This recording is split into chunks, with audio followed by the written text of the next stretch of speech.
What's up? How you doing? Here we are, Sunday evening. Beautiful day today. Right now there is absolutely no breeze, no wind, nothing. It's kind of like being in a graveyard. Anyway, I was thinking today about Australia. I would really love to visit the Outback. It's always in the back of my mind. There was a band that I used to listen to back in the 80s. A lot of bands back then. A lot of good music back in the 80s came out. They had that second British invasion. But you had a band called Men at Work. And they had that song Down Under. They had Who Can It Be Now? But Down Under had that line about the Vegemite sandwich. And nobody knew what was that Vegemite sandwich? Was it cuts of ham? Nobody knew. And you'd always hear a guy that was 6'4", full of muscles, gave him a Vegemite sandwich.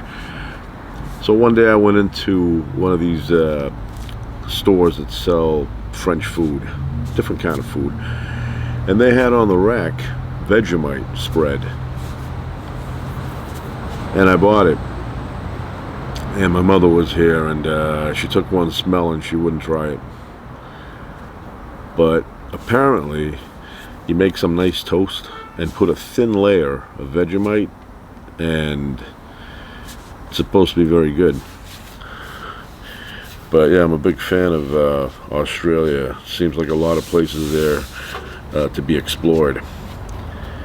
So many years ago, I want to say about 13, 14 years back, I went to a movie called Wake and Fright. Old movie. It was restored.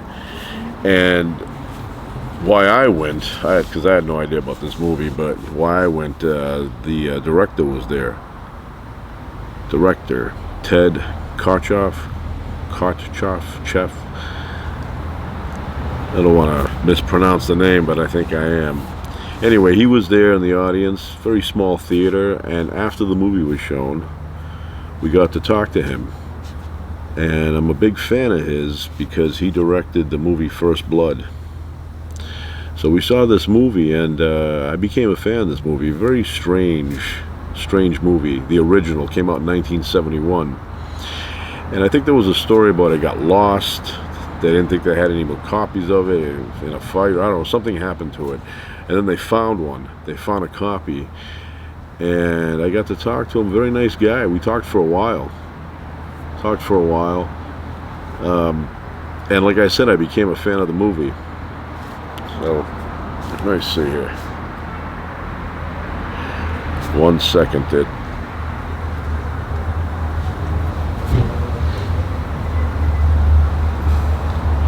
So, Wake and Fright, 1971, Ted Kotcheff. Is that the way they say it? And like I said, he was there. We got to see the movie. And then we talked. But I really wanted to meet him because I'm a big fan of First Blood, the original.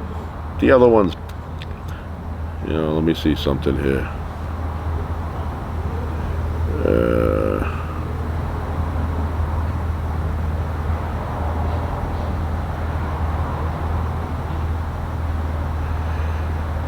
Yeah.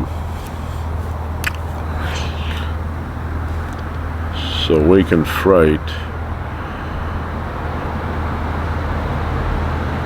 So outside of Australia, in Australia they called it Wake and Fright, but outside of Australia they called it Outback. But it's a very strange movie, and I like movies like that. I like them with layers and depth, and this one had it. There was a guy in this movie I remember who could drink beer without like sipping. I mean, he would just put it in his mouth and it would go down all in one shot, a whole glass. And he was a sheriff or something. I think he died right when they were releasing the movie. But it's a strange. I highly recommend it though. So tonight I'm cooking lentil soup. It should be done in approximately 5 minutes.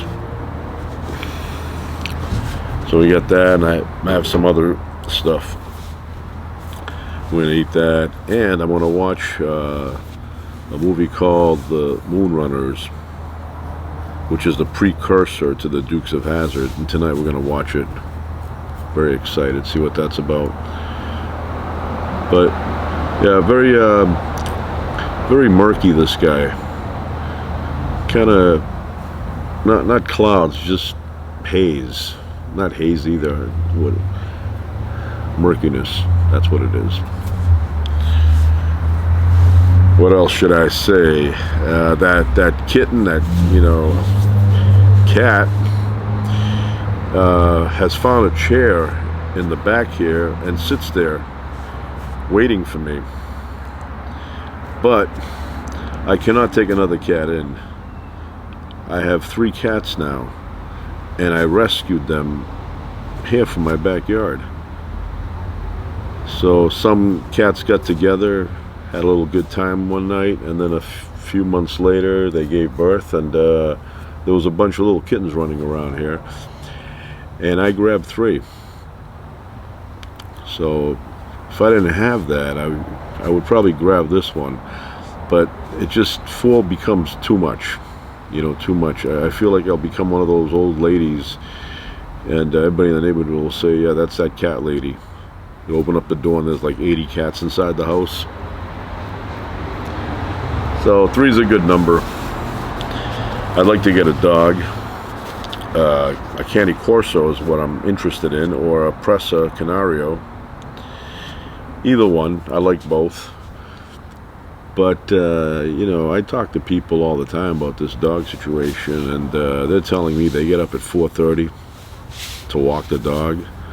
Now, I may do that, but I don't want to do it every day, or then you have to rush home. You're somewhere and everything will be based on the dog's habits. You'll be like, yeah, I gotta go because I gotta walk the dog, I gotta leave. So I don't know, if I had a big property like 20 acres. Hi.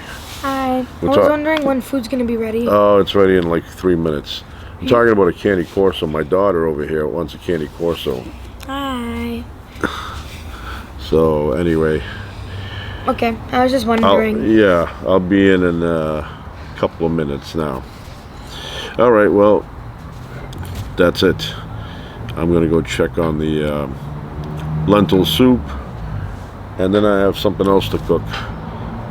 All right, I may be back, I may be not. You never know.